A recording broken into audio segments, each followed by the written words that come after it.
Walang tigil ang foreign influence operations ng China dito sa Pilipinas. Baka naenkwentro mo na sa social media ang mga kaduda-dudang post na tila may kinikilingan.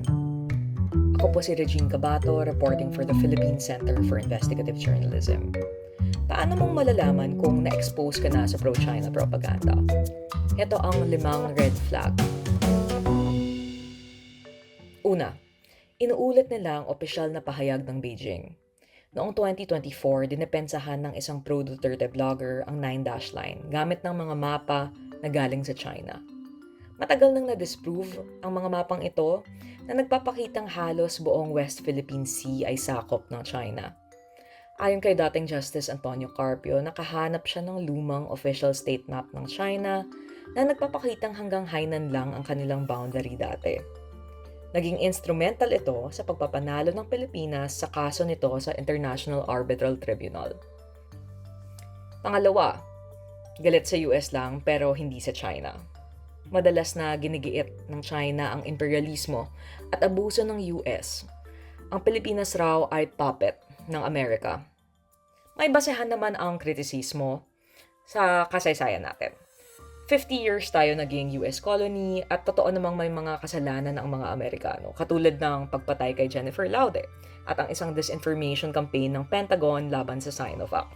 Ngunit kapag ang influencer na pinapakinggan nyo ay puro tungkol sa US lang ang kritisismo at para sa kanila walang mali sa ginagawa ng China, magtaka na po kayo. Pangatlo, minsan binabalewala nila ang threat ng China at minsan naman ina-exaggerate nila. May dalawang tactic ang mga propagandista. Una, dismissal. Sinasabi nila na paranoid lang ang concern ng mga Pinoy tungkol sa China. Pero pangalawa, may kaakibat din itong fear-mongering.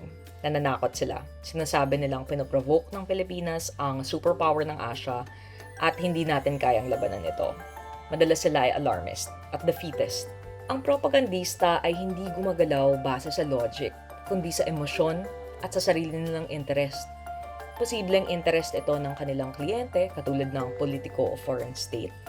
Pero posible rin ito ay kanilang sariling interest na kung ano ang makakapagbigay sa kanila ng online engagement.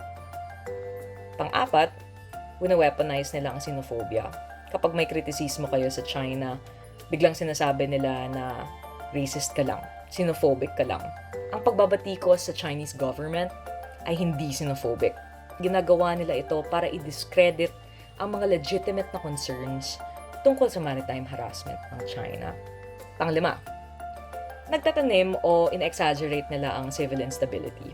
Nagpapalaganap sila ng mga conspiracy theory tungkol sa military coup at naninira sila ng mga career defense officials na pabor sa transparency campaign sa West Philippine Sea. Halimbawa na lang itong ni-report ng Philstar na pinamudmud pala ng China accounts ang panawagan ni dating Pangulong Duterte sa Mindanao Secession. At sakto, hindi bang napansin ninyo na parang nagiging uso ulit ngayon ang Visayas-Mindanao Independence? Sino po kaya ang unang makikinabang kapag nagkaroon ng civil war o secession sa Pilipinas? Hindi ang mga Pilipino.